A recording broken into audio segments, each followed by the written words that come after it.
Tonton video ini sampai selesai agar Anda tidak gagal paham.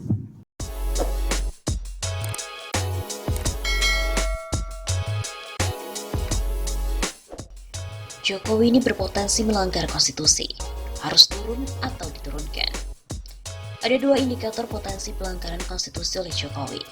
Yang pertama, melanggar Undang-Undang Nomor 29 Tahun 2007 tentang Pemerintahan Provinsi Daerah Khusus Ibu Kota Jakarta sebagai Ibu Kota Negara Kesatuan Republik Indonesia. Sampai hari ini Undang-Undang Nomor 29 Tahun 2007 itu masih berlaku. Pembicaraan tentang pindah ibu kota negara yang berlokasi di Penajam Pasar Utara dan Kutai Kartanegara, Kalimantan Timur tentu saja telah melanggar Undang-Undang Nomor 29 Tahun 2007. Tidak ada payung hukum jika Jokowi memaksa dibentuknya Badan Otorita Ibu Kota Negara yang sempat ramai dibicarakan, dengan Ahok sebagai kandidat kuat Kepala Badan Otorita.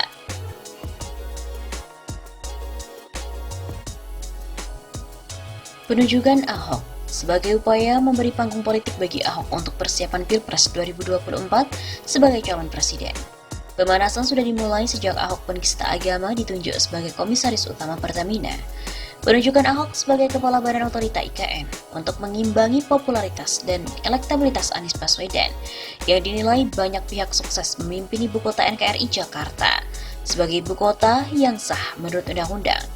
Apalagi Anies Baswedan telah menunjukkan kelasnya sebagai the next president dalam penanganan COVID-19 di DKI Jakarta.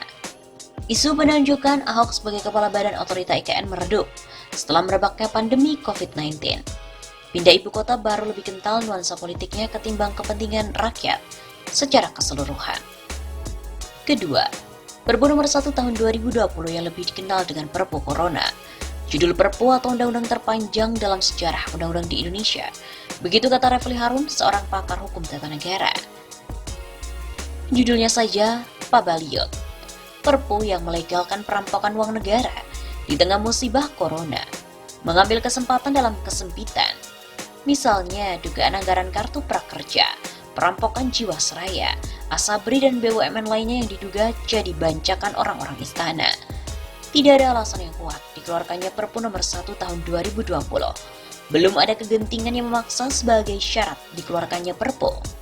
Apalagi pasal 12 ayat 2 Perpu nomor 1 tahun 2020 ini berpotensi melanggar pasal 23 dan pasal 20A ayat 1 Undang-Undang Dasar 1945. Menurut Koordinator Bidang Konstitusi dan Ketatanegaraan, Konstitusi dan Demokrasi atau KODE, Viola Reininda, seperti dikutip dari redaksi Detikkom pada 15 April yang lalu.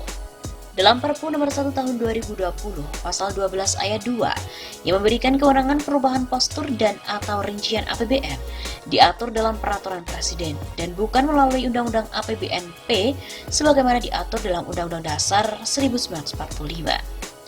Pasal 27, Perpu nomor 1 tahun 2020 melanggar pasal 1 ayat 3, pasal 27 ayat 1, dan pasal 28D ayat 1 Undang-Undang Dasar 1945 tentang prinsip-prinsip pemerintahan yang baik. Lalu yang menjadi pertanyaan, turun atau diturunkan?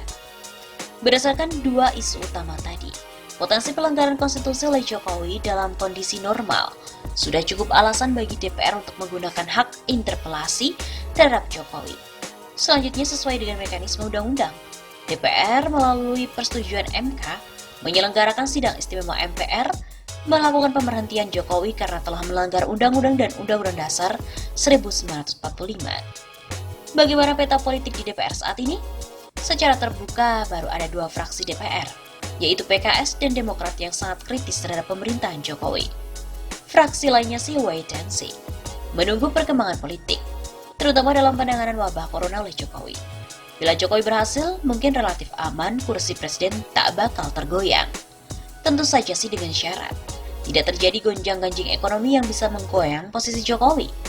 Sebagaimana kita ketahui sebelum pandemi COVID-19, ekonomi Indonesia telah mengalami guncangan yang luar biasa.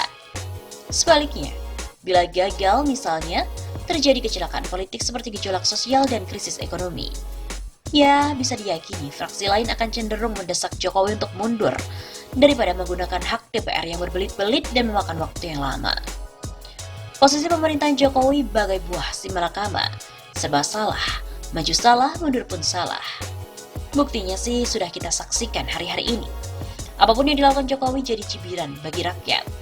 Sebut saja soal masuknya 500 TKA Cina yang kemarin ditolak oleh Gubernur Sulawesi Tenggara Ali Mazzi dan juga dari DPRD Sulawesi Tenggara pada 29 April 2020. Orang pribumi dibatasi ruang geraknya, sementara TKA Cina bebas masuk Indonesia yang rentan membawa virus corona. Inkonsistensi dalam penanganan COVID-19.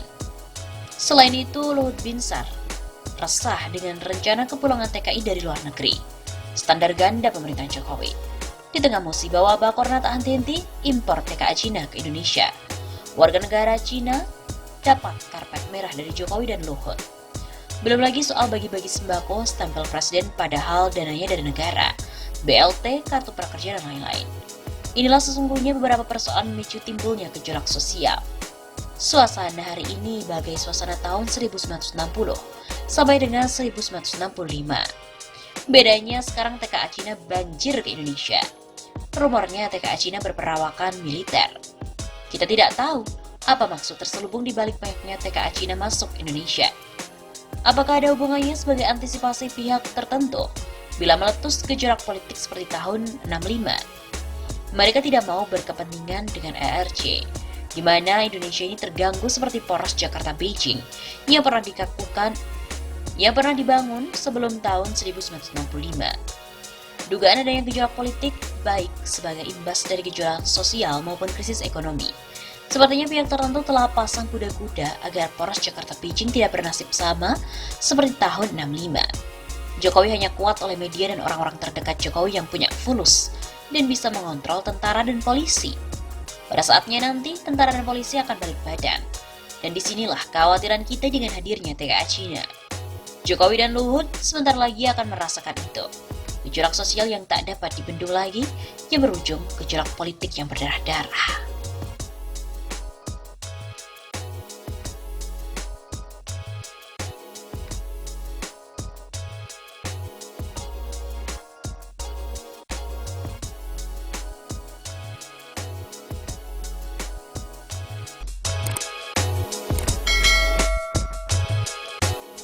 Sekumpulan tokoh menggugat Perpu Corona ke MK. Perpu Corona kembali digugat ke Mahkamah Konstitusi. Sementara sebelumnya, hal itu diajukan oleh Masyarakat Anti Korupsi Indonesia atau MAKI dan kawan-kawan. Selanjutnya, saat ini pun diajukan oleh Amin Rais dan kawan-kawan.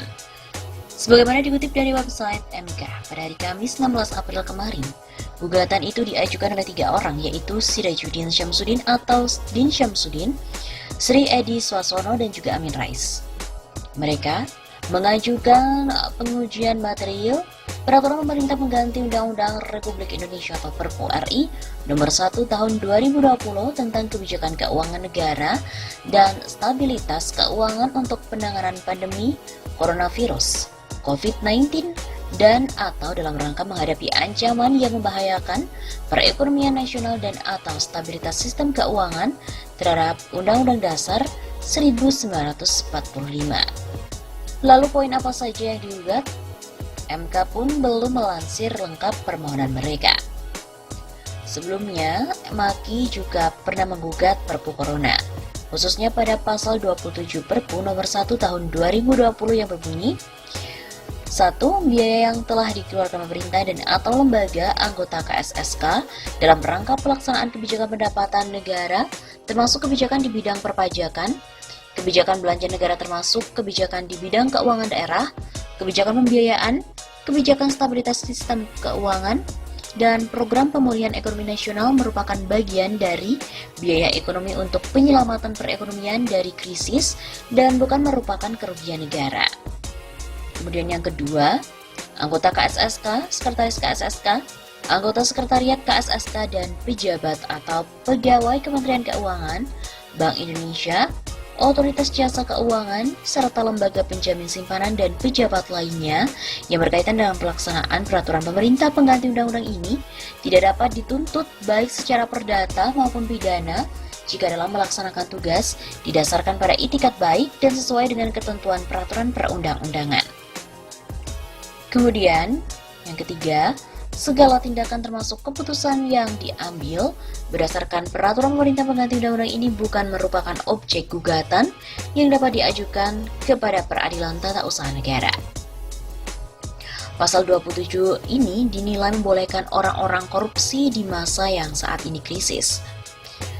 Kata Koordinator MAKI Bonyamin Saiman, mereka tidak ingin terulang skandal BLBI dan juga Senturi. Dalil BLBI dan Senturi selalu disandarkan dengan istilah kebijakan yang tidak bisa dituntut meskipun telah merugikan keuangan negara.